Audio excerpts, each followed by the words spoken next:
Hi, welcome to this week's edition of Blue Sock. Again, John, Dave, myself. We're going to look back over Leinster's very emphatic victory against the Dragons at the weekend. All the other Pro 14 action. Of course, look forward to our game against Edinburgh at the weekend and all the other Pro 14 games. So 52-10. We managed to outscore Munster, which I suppose is one thing. It certainly was one thing that was on my hit list as we were walking into the ground. Yeah, well, we made hard work with the first half, but you have to say, the Dragons, despite their lowly, like their type 5 were pretty committed. It was 7-0 at half time, wasn't it? Well, it was 10. Did we get a try just before half Maybe time? so, yeah. But it wasn't far off, though, but they made a lot of tackles. Like, their type 5 was good. Their back row, Moriarty and Cood, that guy Cood is a damn good player too. So they had a fairly serious pack out there, and they did front up. Even in the second half when they were being overrun, it was inevitable they were going to tire after all the hits they had to make, because we were flashing it around like nobody's business in that first half. I know we didn't have the scores to show for it, but there was offloads, there was skip passes, there was everything in there that you'd expect from Leinster. Pretty early in the season, it has to be said, Sexton's first game looked like he never took any time off. Second game for Robbie Henshaw, and he was he stepped up so many gears from his quiet but not bad game previous week. James Ryan. Ryan, so good, isn't he? Menace, tackles. It's pure filth. He's absolutely mental, and he carried the ball through a wall. It doesn't matter. Three players. They're all going backwards. But he can get his hands free and get the get offload. He's ridiculous. And you've got a few players like that in your team, and we have. Jack Conan looked great as well. Gary Ringrose again straight back in. Josh van der Fleer back from injury, doesn't look like a player who's coming back from injury. No. He looks like he's well. And he makes a big difference. Having a proper open side flanker really does make a big difference. It enables you to play quicker, enables you to play wider. It gives you a chance of slowing them down. It helps your defence. It's really, really handy. Yep. But he's another guy who can tackle like a mother. Oh yeah. And carry and support, isn't it? Like the amount of times you saw him, he was second man. You know what I mean? Someone make a break and he was either first or second man in, but he was just there in support on the shoulder all the time, and it makes it so much easier for continuity then when you've got someone doing that role and able to do that role. And like I just made a note of some of the lads who still haven't come in, like the strength and depth. We lost three notable names last season. With Murphy and that other lad that went down to Cork. I can't remember his name. Fred. And of course Jim Bunbury. Of course Heaslip retiring. But yet you've still got O'Brien, Keane Healy to come back in, Toner. Like there's Levy, Lowe. You've still got like really, really talented lads to come back in. Actually, to be honest, I think somebody should do something about it. The depth of squad. I mean, and we saw the difference a deep squad makes, because like you were saying, Dragons were pretty effective in the first half, or first, we'd say 50 minutes or so. But you can't defend for more than that. No, you can't. The front five was really, really good. But then when it came to having to make the changes, they didn't have the depth that we did. I mean, we brought on Peter Dooley, and he made a huge difference, and they just didn't have that. So it's that's the difference, and that's what having a squad makes. That's the difference it makes. Yeah, and like if you think of say what happened with maybe to a lesser extent Dragons, but certainly Munster's match against the Ospreys, where Ospreys brought over a significantly weakened team, whereas they don't have the strength and depth to bring over. Like if we brought over our seconds, like for instance last season might have been a bit of an anomaly because we only played 3 matches in Wales. We didn't play Cardiff Blues away because of the pools, but we won 1, lost 1 and drew 1 over there. In the previous season we only lost 1 and won 3 out of our 4 matches in Wales. By even that statistic that your man from the Sunday Times, selective amnesia tonight, Jones said in the Sunday Times, about Sexton not going. But we can bring over weak enough teams to Wales, and over the last sort of 2 seasons and 7 games, we won 4 and drew 1 by bringing over our weaker teams. We're only going to play 3 games in Wales every season because we're either going to play the Ospreys or we're going to play Cardiff in Dublin only. So it's inevitable. Yeah, it's 3 games too many, really. No, but I mean, it's nice. It's hard to know how good Dragons are. I mean, we thought we were very good after Cardiff, then Cardiff haven't been great since. We thought, Scarlets have been pretty good, and we did well against them. And then obviously, all you can do, I mean, the bookies had Leinster plus 36. So it's not like we pulled up any trees in beating them the way we did. It's hard to know, but it's early season, and it's great. What it's great to see is, even if guys aren't playing all that well, how the effort they're making and how they're trying to be, better players or play really well. Oh, they're achieving it most of the time. Yeah. So any standout? We kind of touched on. I thought Gibson Park was. He was excellent. He was excellent, Yeah. and the vision that he had for Lamar's try. Yeah. I think he's really come on. I've been really pleased with how he's come on since he came to Leinster, because you can see a guy who's worked hard in his game and has developed. He was a certain type of scrum half. I've said it before, and people are probably sick of listening to me saying, well, amongst other things, they're probably sick of listening to me saying about how he's it's like Redden and Boss again. One had one set of skills, the other had another set of skills, and then they're kind of in order to get more game time, they have to improve the areas that they're weak on, and they're both doing it. They're both trying to improve those weak areas. I mean, whatever about Gibson Park being a really skillful player, great breaker, great loose, open play kind of guy. You query whether he could control a maul or control a mauling team and control it on a mucky day kind of thing. But he's added that to his game. We saw that last year. Yeah, he's come on immensely. Whereas Luke is taking more risk with the break. I mean, Luke's actually surprisingly quick.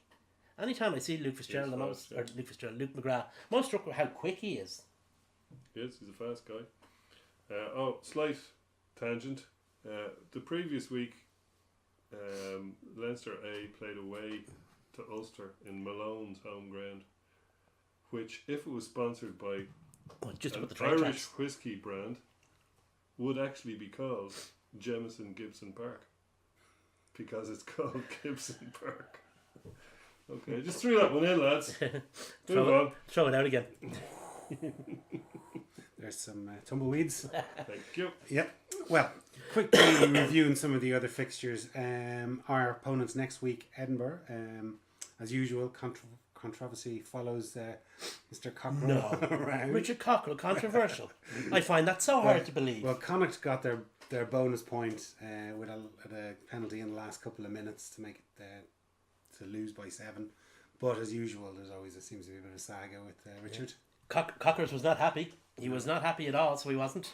I swear he came from the same team as Jordan Murphy. Jordan We'll Murphy. get onto that. Austin Healy, maybe, Anyway. But I mean, Connacht had chances. They could have. I'd say they're probably kicking themselves that they didn't pick up more than a losing bonus point, because they could have done a bit more. But at the end of the day, I mean, losing bonus point away in Edinburgh. I mean, we would have killed for losing bonus point away in Edinburgh many's a time, if you recall.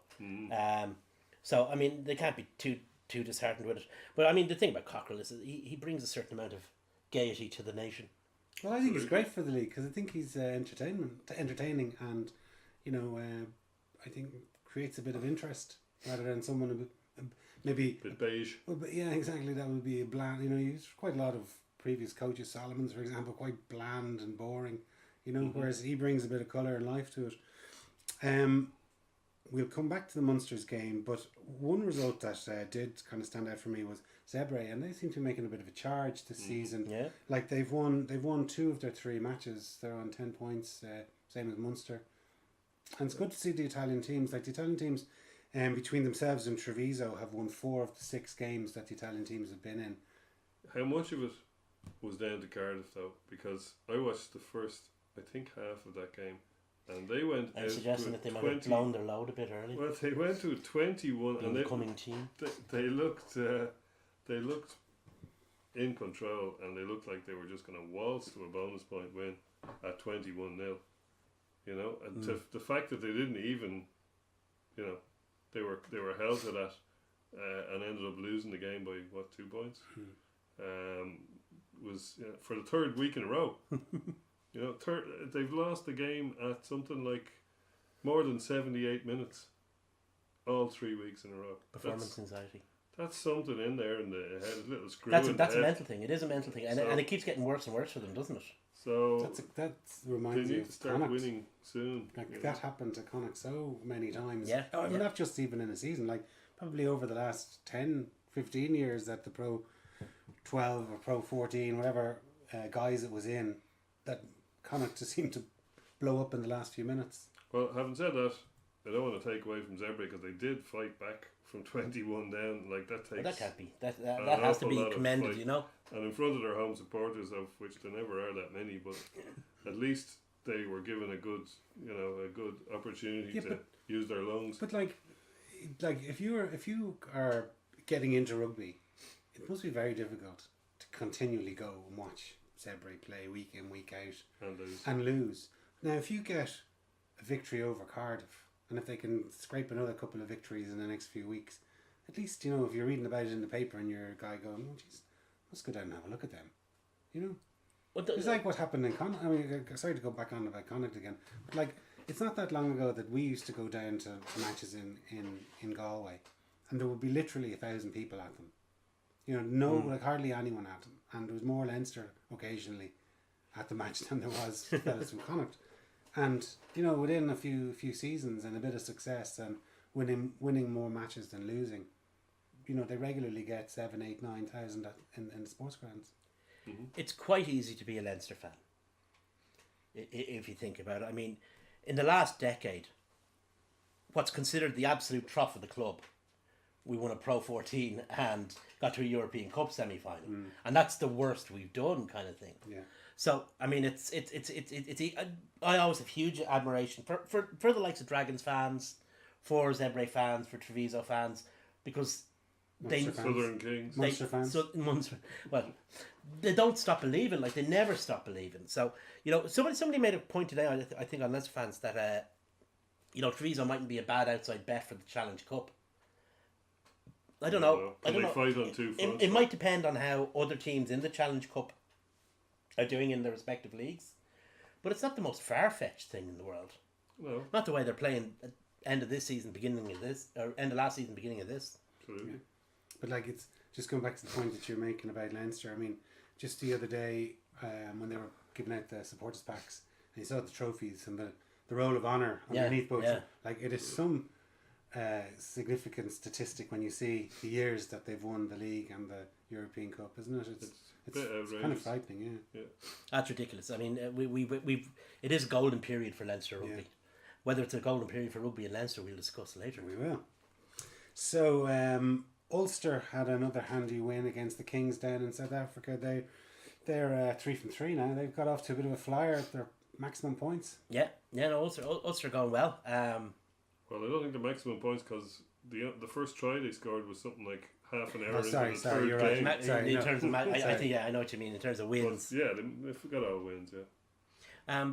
Yeah, I mean it's been a good season so far for Ulster. But considering where they were coming from, oh yeah, and absolutely. But I always say the problem with Ulster wasn't the players on the pitch; it was how those players were going on the pitch and how they were coached and everything else that was going on off the field. But they actually had a cadre of very good players. Oh, I'm sure they did. But like, I mean, if you look at the sort of the way that the season was potentially going to start for them, Dan McFarland was going to be or was still in contract with the SRU.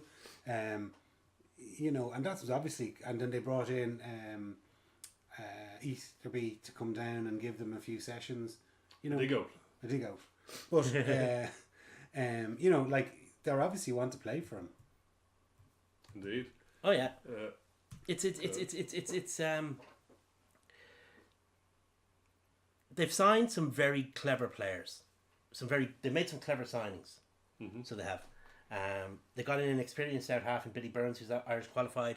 They've got an experienced utility back in Will Addison, who's Irish qualified. They got Jordy Murphy up from us, and if they can get Marty Moore fit, they get Marty Moore onto the Slim Flats pan. He'll be a huge, because he's a brilliant player. He was a brilliant prop. There was never the problem. His ability was never in question. It was always just, his girth and his application. So if they can get him fit, and then with the new players that come through, with their own strong cadre of players. Tom O'Toole. Tom O'Toole. We Nick Timoney went up there last week. Yeah. Like he's a 19-year-old Yeah. tight head prop. Yeah. Don't get many of them. Nick Timoney went up there and has been brilliant up for the last year. Yeah. So I mean, there are reasons to be cheerful. For Parts 1, 2 and 3. Parts 1, 2 and 3. The question is, do they have the depth?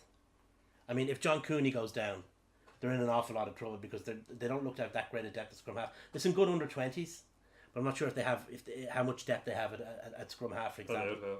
And indeed an out half. Well, again, that's the thing. I mean, Johnny McPhillips did pretty well last year. Yeah. I mean, he steered them into that playoff and steered them through that playoff. So, I'm not saying he's no good. I'm just saying in terms of... Oh, he's inexperienced. He's inexperienced. And Billy Burns isn't exactly... He's he's a young enough guy himself. He is. He's a lot of Premiership game time, though. True. Well, the other Irish side in action the weekend was Munster. They had a pretty handy... Irish side.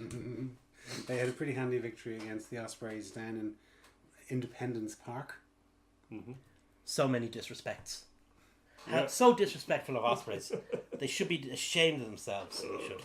I mean, I hope No. the same Cardiff fans were giving out about the Ospreys disrespecting the league the way they were giving out in fairness, about us. Cardiff fans probably were about the Ospreys or about Neath or Swansea, And look, when a team is rebuilding in a way that kind of the Ospreys are, and you have a skinny enough squad, sometimes you're just going to have to swallow, situations like that where you send over, the under 11s to play against Munster, and Munster happen to have a fairly well loaded side out. I think they made 11 changes to their starting team. Yeah. And Yeah. from last weekend they got beaten up by Glasgow. And of course they had Mr. Carberry got his... Steering the ship very nicely. well, I thought he played well, actually, I have to Did. say. Faux show. Mm. He looked very tasty. He like he didn't miss a beat. You got to remember he's down there playing in a team that play a different style of rugby. He's a young guy. He's not like he's a lot of experience for his age, but he's still 22. It's a big adjustment for a Kiwi to adjust to South African rugby. It's a very different style of rugby in South Africa. The claws in, Dave. And the other, just rounding off our last last fixture, was Scarlets beating Treviso with the match. John, you were following it on... Yeah. And we were hoping Treviso might have got a victory there, but unfortunately they fell away towards the end. It would have been good to see them top of the league, top of the table again. But hey, any points that people can take off Scarlets. I mean, we did get a 4-1 result, so we only gave up 3 points to them when we were there. Yeah. And now, what did they get? They did get a bonus point on that. Yeah. So unfortunately, Treviso didn't stop them getting their 4th try. But yeah, it could come down to they have to travel to us at the end of January, which is a strange time. It's a week that doesn't usually exist in the calendar. There's normally I think it's because the European games are just a few days earlier in the month, the way the weeks fell. So we've a Pro 14 game the week after Europe before the Six Nations. So that'll be interesting to see how the sides are going to line up. Good chance we could be weak because well, imagine they're going to be pulled out after the European games. Will they be, or will they be left in for the Scarlets game? Because there's still a break week, I think, before the Six Nations starts. We see. I suppose just looking quickly at the two tables, the kind of the usual suspects are kind of starting to drift up towards the top of the table. Munster and Glasgow at the top of Pool 1 or A, I'm not sure which is it. A, is it? Conference A. Conference A. And Ulster, Leinster, Scarlets up at the top of our pool. It's all a click. There's and then there's a few like Cardiff, no wins, no victories. Well, as I said to you when I came in, an Ospreys fan pointed out to me today that their conference is a lot easier one to be in than ours this year, and people were kind of saying the opposite last year when the Cheetahs were strong, and so we had the weak South African side, But in saying that, the team that got to the European Cup semi-final and the team that got to the Pro 14 final came from, Came or from the two teams that came from. Yeah, of course. Yeah, that was a But much stronger conference. And we've also they got. did just to say, the idea initially was to rejig the conferences, depending on to keep them yeah. balanced, but they didn't do that. I don't know why. Well, I know why. Why? It was to give all the teams reverse fixtures on what they had last. No, right, okay. It would have been too that makes- complex to That's fair enough. pick them all out Yeah. and give them the opposite fixtures. So they left the conferences the same for the second You're very year. clever. I'm not clever. I just read it. You're very clever. Thanks, Dave. You with that reading, your Well, fancy what books I- that you have on the south side. What I was developing was the fact that you've got Ospreys and Cardiff in the other conference who are probably the favourites to be fighting it out for third place. Well, at least they were until Cardiff lost 3 on the bounce. Yeah. Whereas over our side, there's Edinburgh, arguably Treviso, and Ulster, all fighting it out. The three of them could, there's the three of them are probably stronger than Cardiff. You'd have to think at the moment, seeing as Treviso already beaten Cardiff. I'm not too concerned about who's in what pool or whatever. I just the more concerning to me to be more concerning to me is that there's this divide is starting to happen again. 3 teams conceded almost 50 points. Like And none of them were Italian. and none of them were Italian. Like the Ospreys, Dragons, and Cheetahs conceded, they were heavily defeated, and that's bad for the league. You want every fixture to be, a couple of maybe a score in it, or not 50 points. The difference. You know the way we used to have a little slag every year about the third Italian team or Cardiff or the third Italian team or Edinburgh or whoever it was at the time. No, neither of the Italian teams are No, Italian. neither of the Italian teams are Italian. They're both South African, and it's kind of there's a few things that have led to that. One, the fact that they've played the Currie Cup, as we said last week. Also, the fact that they're on the European stage now means their playing roster gets plundered by European clubs. Like Ospreys took 3 of the Cheetahs. I think. They're all in the shop window and getting signed because the rand is pretty weak, and they can make a living. Okay, the cost of living is a lot higher up here, but even so, And they It might can be a make lot safer more money. environment to live in as well. Not true, too. post Brexit, they'll be back in South Africa. They want to get out of the third world. Let's see. Well, like just the statistics of the first opening 3 rounds of matches. As I said earlier, Italian clubs have won 60%, or sorry, 50% of the matches they've 60% of the matches that they've played in, and like Irish teams have won 8 out of 12. So that's about 66%. Poor Wales have only won 5 out of 12, which is 42% of the matches. Mm-hmm. So I know it's very early days, and Sure really is. need to look at that over a much longer period. But still, it's interesting to see like 2 Welsh clubs kind of languishing towards the foot. Ospreys are coming back a little bit strongly, but Yeah, they're don't kind of- forget they're they've kind Alan of Clark rebuilding. for a Yeah. coach. So they're I- not in that great a place. I'm not sure that he's not doing that quite a good job there. We'll see. We'll see. Yeah, it Clark? depends. It depends how it all shakes out. They have a young team. They lost a lot of really good players, and they have a relatively skinny squad at this point, which has to be developed, and that's what he's there for. It could well be that Ospreys will come back strong under the next coach, but Clark will it do could the well be on the groundwork. work the groundwork that Clark has done. We shall see. But Scarlets are basically carrying Wales at the moment, and that's reflected in the Welsh team selections. There's a lot of Scarlets. They're a very, very good team. They're a brilliant team. Yeah. No argument there. I love watching Scarlets. I always have done. They've always been a great team to watch. Yeah. I mean, you're going back to the Clonethley days. Clonethley always played a certain kind of rugby, a certain way, and it was always great to watch. And this Scarlets team is exactly the same. It's a pure traditional Clonethley team. But they have a brand of rugby, or and I heard a good interview with Contacomi on, I think it was the Luke Fitzgerald podcast, and they were talking to him, and he was saying, how did you get the job in Leinster? And he kind of said there was kind of an interview process, and Lancaster actually asked him what his philosophy is for Leinster. And he said, obviously being a player within Leinster, or a previous player for Leinster, that he knows the way that Leinster play, and he wanted to, instill within the team a certain way of playing, just exactly the way the Scarlets have in their DNA a way that they want to play rugby. Well, Felipe was, Great having him who understands it so yeah, well. well, that's and he was a large part of the creation of Leinster's DNA anyway. He's certainly, what was it, those cytamine, thiazine, I can't remember. Leaving cert biology was never my forte. I prefer the more practical side of things. You preferred intercert biology, didn't you? I have no idea. You're a very strange man. Anyway.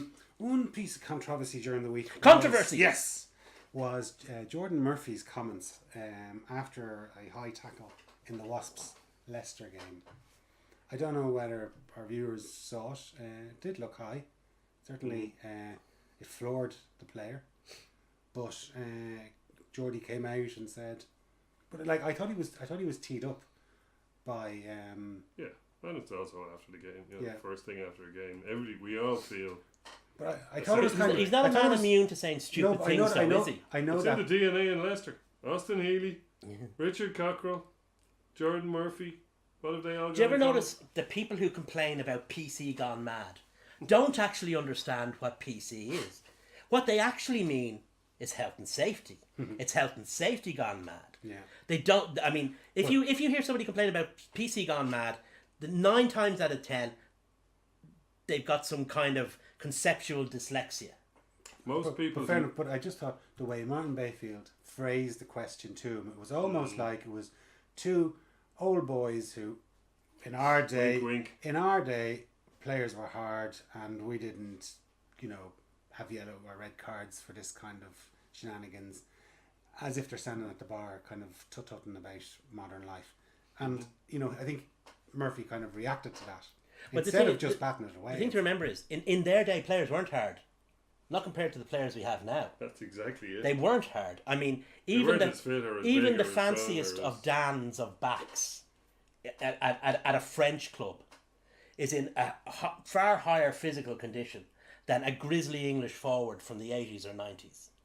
They'd kill them. Well, like those They'd lads, kill them. Those lads now. There are scrum halves in France who could bench press Martin Bayfield. Yeah, but it's a level of pain and threshold that they'll go through, Dave. Yeah, That's sports science makes that threshold a lot more wider. And the thing is, I don't agree with you there. I absolutely don't agree with you there. There's fellas that would box the head off each other and be quite willing to take 10, 15 punches and not go down. And you could have a fella bench pressing 300 kilos, but at the same time takes one Glass punch. jaw. yeah, but there's a big difference between fellas boxing the head off one another and a swinging arm that lays Yeah. that knocks the fellow unconscious and gives him a traumatic brain injury. Hold on. I'm not in any way defending. I'm not agreeing with Jordan Murphy here. I'm merely saying that I did think that he was teed up for it. Yeah, and as I said, he was in the heat of, after a game. I mean, even as fans, when you walk out after a game and you're cursing about the ref or you're cursing about whatever, if somebody stuck a mic under you and a camera in your face, you'd probably say stuff that 5 hours later you go, that was a bit. Well, in Every fairness Tuesday to Jordan Murphy, he does say stupid stuff when he has time to reflect as well. Yeah, well, especially coming the week that was in it. Of Yeah. Dom Ryan having to Exactly. to hang up his boots. Yeah. Well, anyway, moving on from that, you kind of mentioned it, Dave, about the strength and depth and in Leinster. And one thing it just got me thinking about was,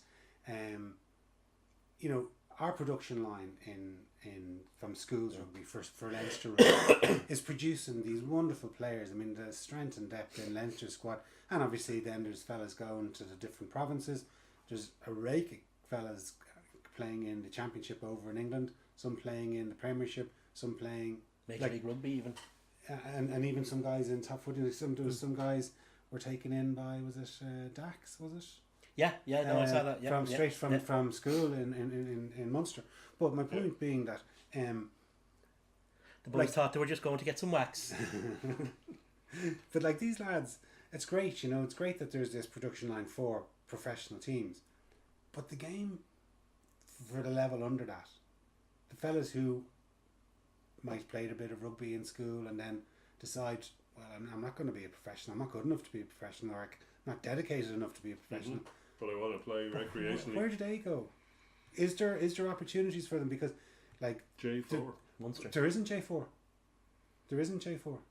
Teams are finding it very, very hard to field. Some teams are fielding 2-3 teams. That's it. Yeah. If even that, and they would be the traditional teams that had, you know. And like I was talking to someone there at the weekend, and they might put in the thirds in the cup competition.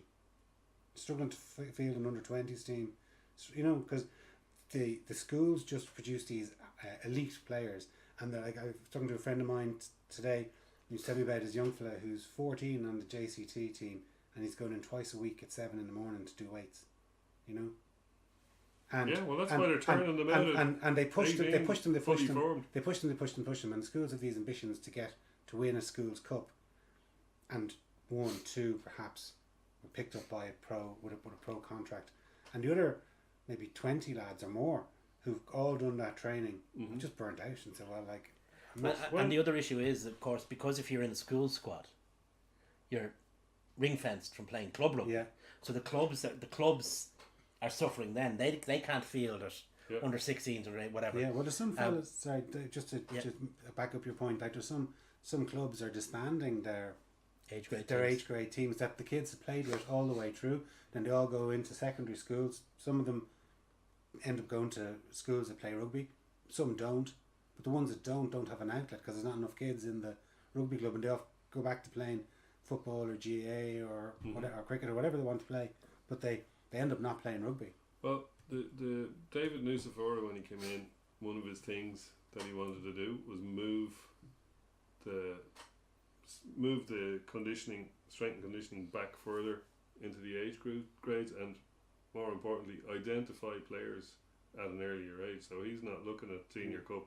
Probably looking at junior cup. But that's for elite. To see guys. But like of course it is. But like elite seems to be taken care of, right? But the result of that is that you're turning out these guys. The strength and conditioning in somewhere like Michael's is just outrageous. Yeah. Like guys are in such incredible shape. Like you said, they're going in but that's doing weights. The problem. That's all very well and good, and it's great for the elite game. For the professional game in Ireland, it's brilliant, right? But we're facing a situation where we're going to have a sport that's like American football. You play in school, and then you stop, and then only the pros play, and that's dangerous because that threatens the long term survival of the game because you've got no throughput.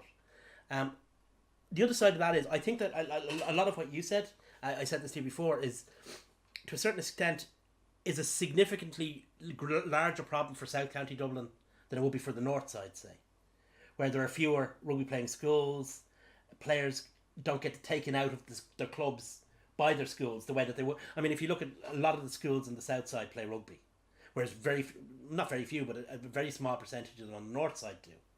So the north side seems to be slightly immune to that at the moment. Now, whether that'll always be the case, I don't know.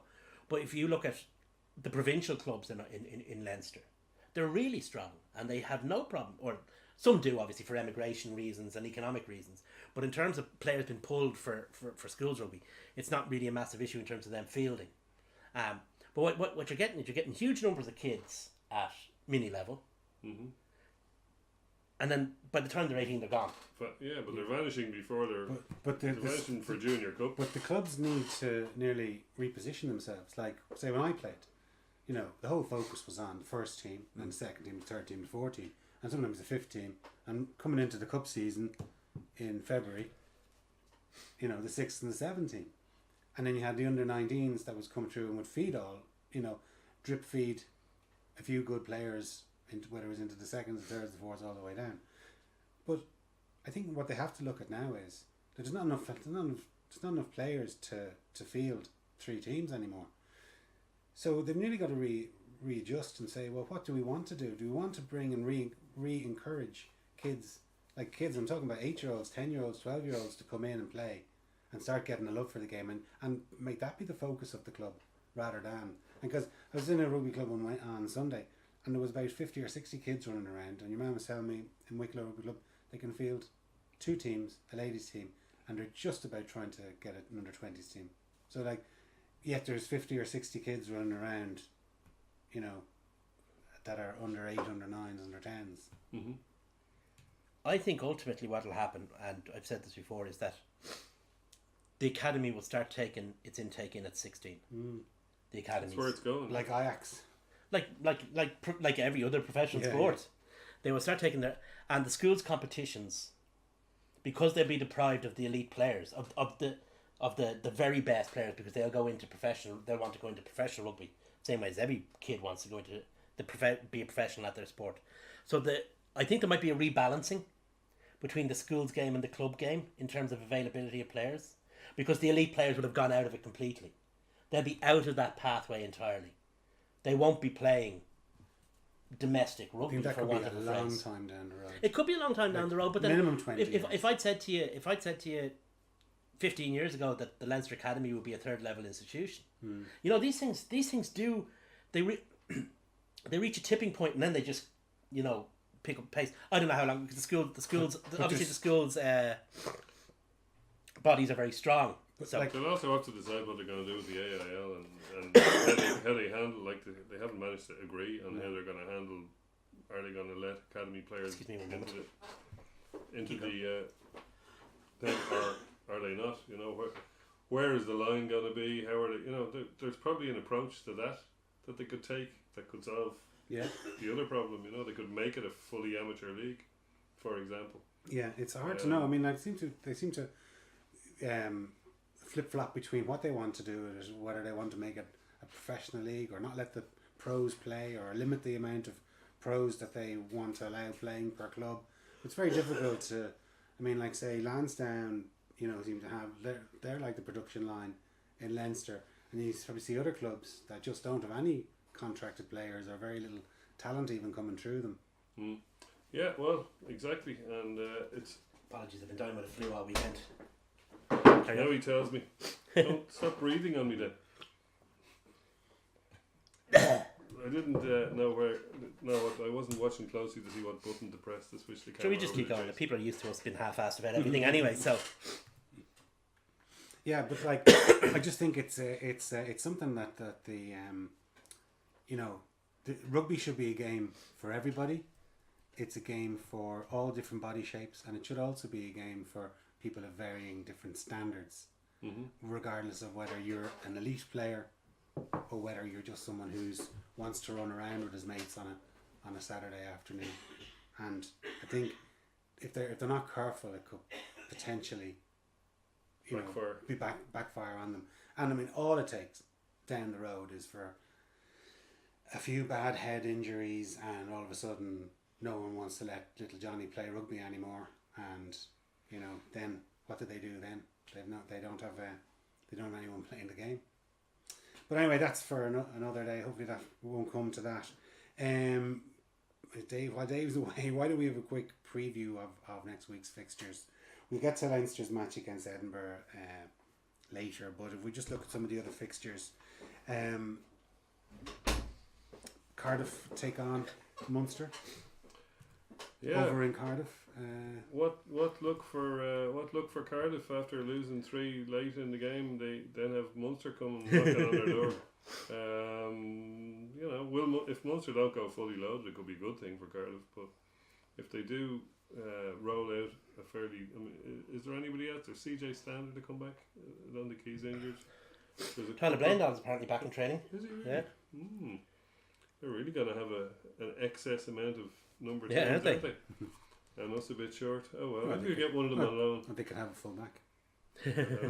Wouldn't all the Leicester fans who were unimpressed with Joey going to Munster be really unimpressed if he ended up playing at full back there?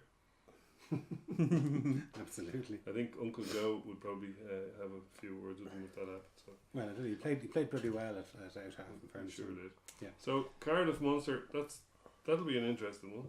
I'm looking forward to that. And I thought actually that they were playing Munster the following week. So, but now that I think about it, of course, the following week's all Interbros. So yeah. So another interesting game I think would be Connacht host the Scarlets. That's in Galway, so hopefully they could do us a favour. Please, Connacht, take a few points off the Scarlets. There's a good lads. Let me see. Kings host Glasgow. Going to see one winner there. Yeah. Dragons Zebre. A couple of years ago, we would have said, "Oh, that's a bottom feeders game," but Zebre these days now, do you expect them to win? Dragons at home? Dragons are at home, yeah. I think Bernie is going to be targeting that one, and well and all as they played last week, have they many to come back? I don't think that looked like a fairly top team they had out. They've probably a few to come back in, but I'm sure Uncle Bernie is definitely loading the bases for that one. Don't you know it? He's got to get a few W's on the board. But I think the Kings and Glasgow is kind of the best thing you can say about that game is what It'll be over soon. can you predict the minute that Glasgow are going to get their 4-try bonus point? 20. That's about the only thing that's up for discussion there. You never know. Well, Ulster continue on their tour to South Africa. They travel to the Cheetahs this week. I can only see. Who wants to make the obvious joke? You go on.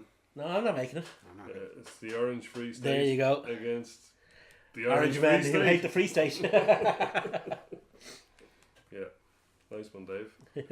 Boom, boom. Ospreys, they host Treviso.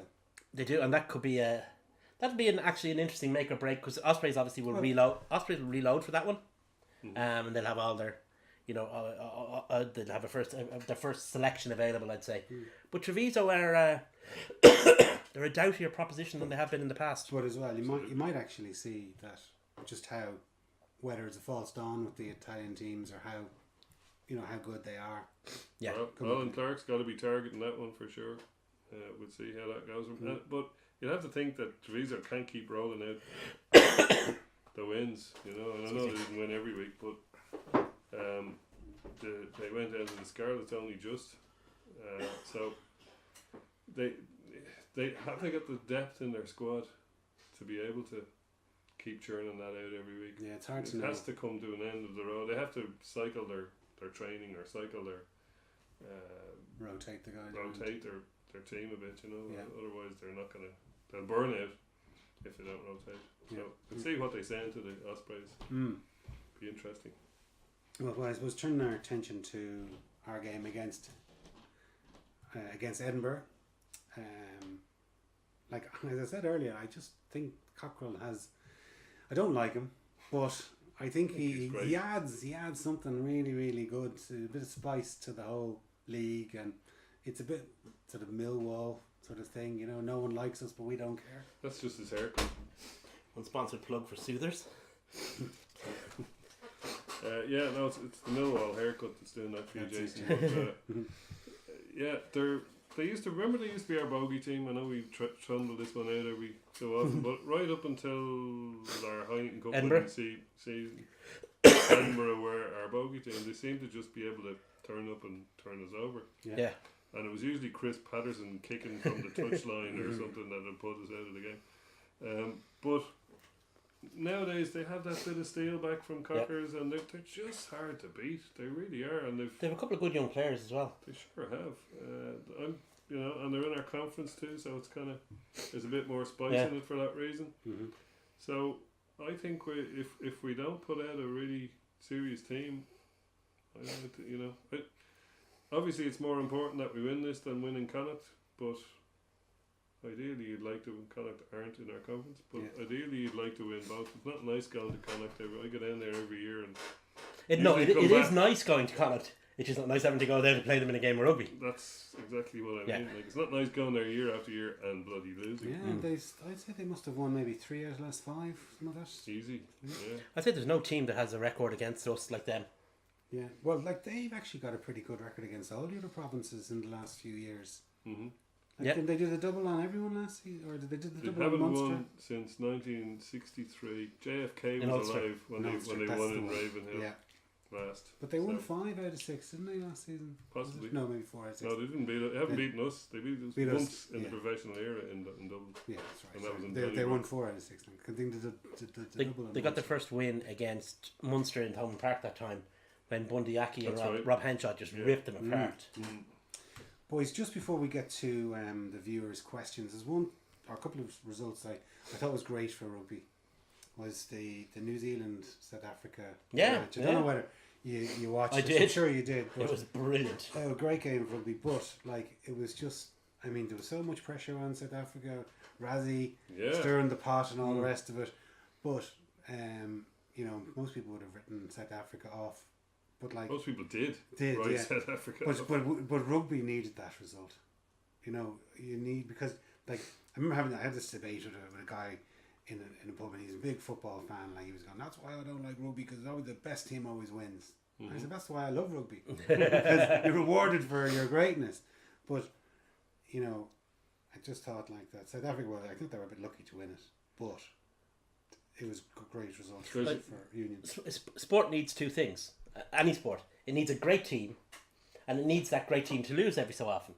Yeah. Otherwise, it becomes boring. But the great team, you need the great team to inspire you and to raise the standards and to inspire young people, like that Barcelona team did, or you know. But you also need to for that team not to be so invincible as there's no point in watching it. And New Zealand have shown invincibility this year, so they have. There's been one or two signs that they're not quite the. They've lost 4 matches. Yeah. Since they won the World Cup 3 years ago. If they're losing to a team coached by Rassie Rasmus, they can't be all that hot. Well, there's 2 major downsides to the fact that they lost. One is that both of those teams are possible quarter-final opponents in the World Cup. So, A, it's a bit of a big up for South Africa, and B, it's a wake-up for New Zealand. So, you know, if they just kept winning, there is a very outside chance that they might have had a bit of complacency. I think you show a bit of doubt, like they're not used to losing. You throw a bit of doubt in there. I think it's more dangerous for them rather than the opposition, than if they just continue, because they believe they're invincible and just continue to steamroll through. I think what we'll see in the return match is the other thing that makes New Zealand the great team that they are, or you know, the almost invincible team that they are, in terms of not just being good at rugby. They're absolute thunder bastards when they lose. So they're going to do... I mean, remember how they reacted in the Aviva, you know? Oh, yeah. So they're going to be doing this... If you think late hits, high hits, you know, it was win at all costs. No, it's just the coach. But, you know, like they went out to... to Maine. I was going to say Maine, but no. No, it's all PC these days, so it is. You can't do anything. You can't put on a white sheet and go and burn a cross in somebody's face. It's all PC these days.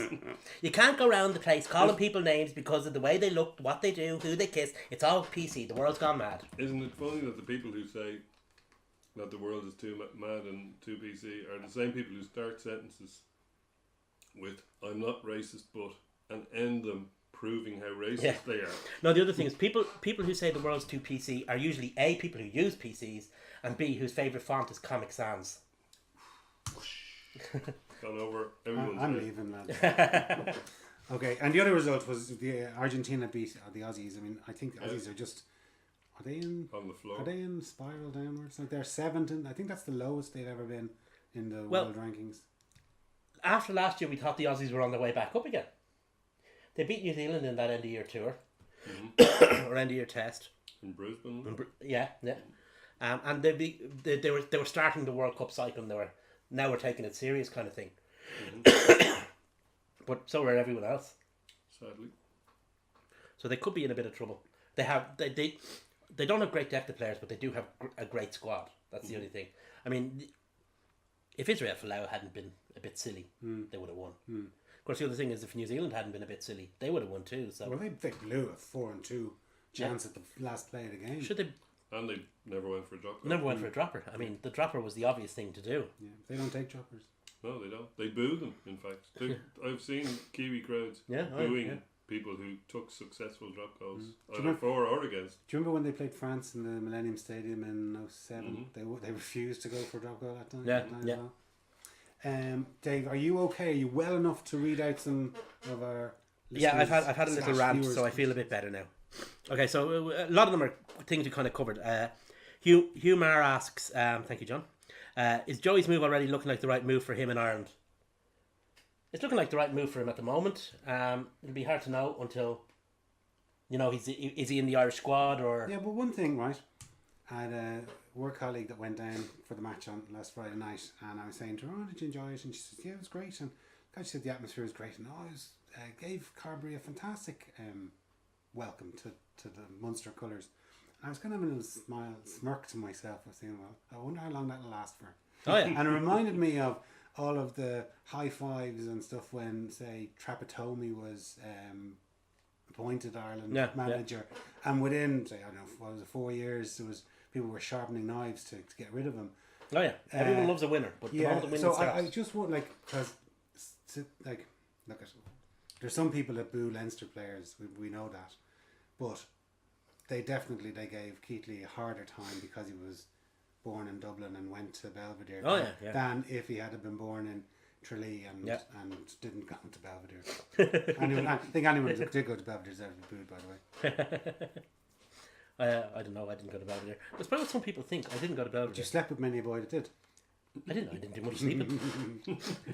What's the point in sleeping with them, Jason?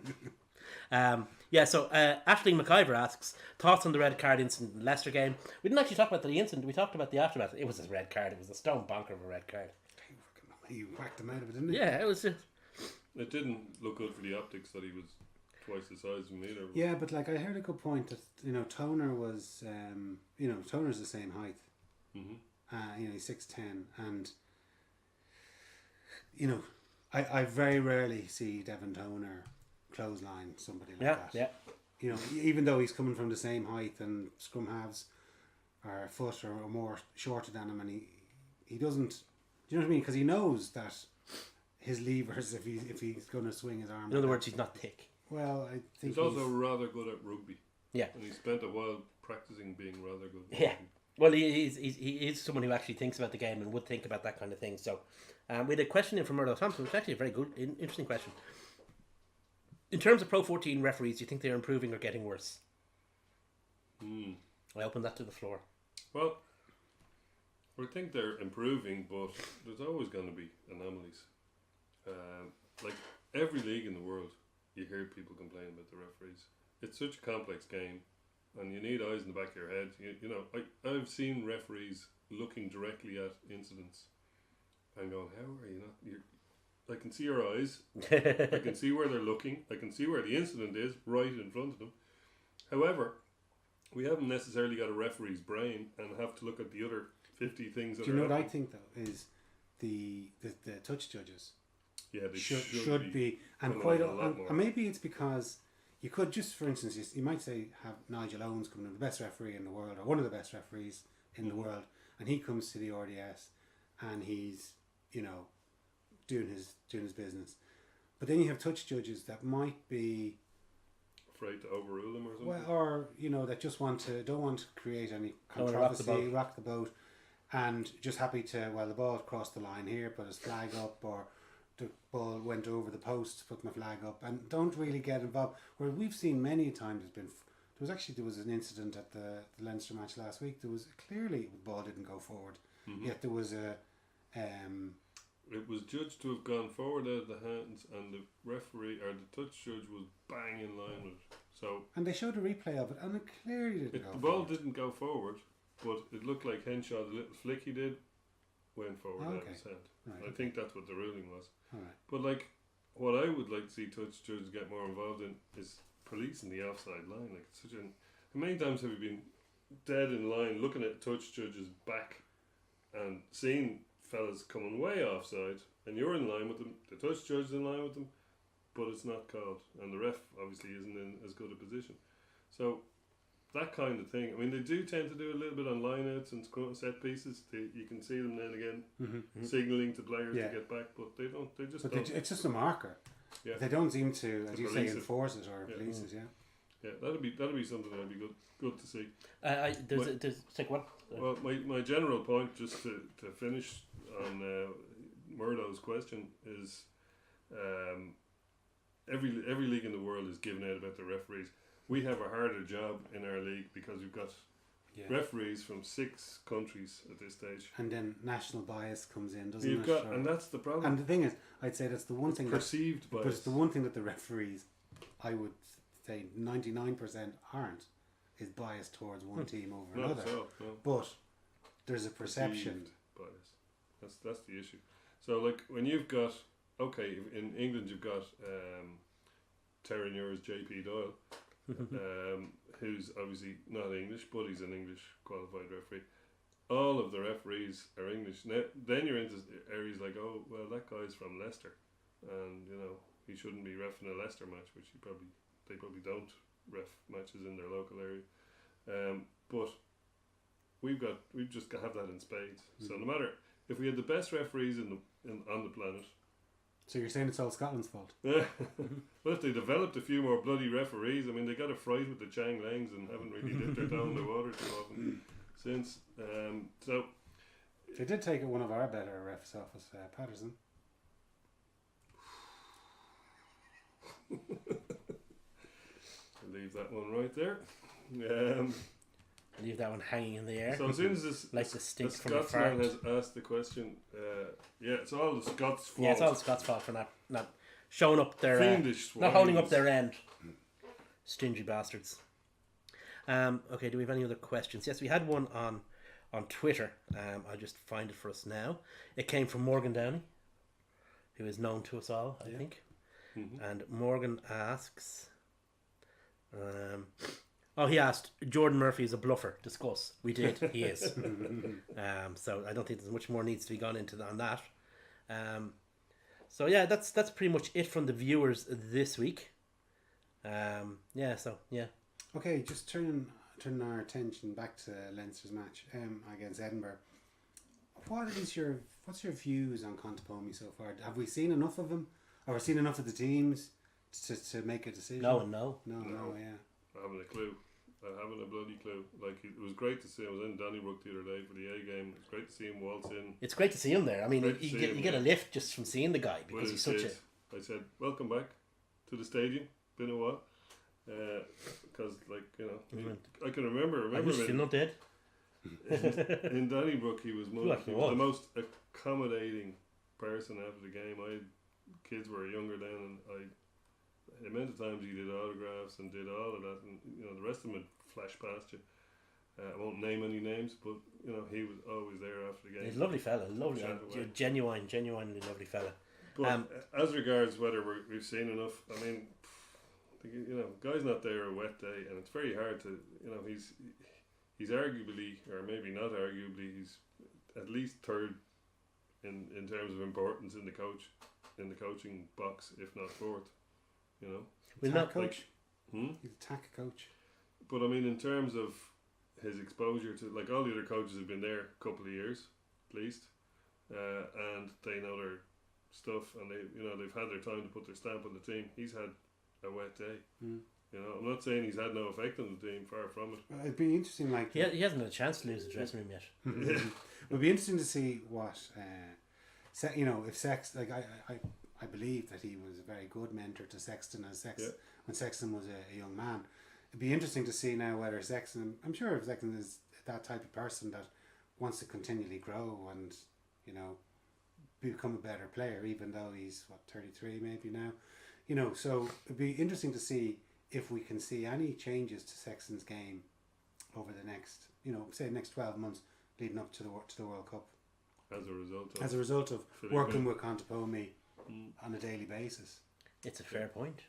And it's well we'll made. keep our eyes peeled. We will.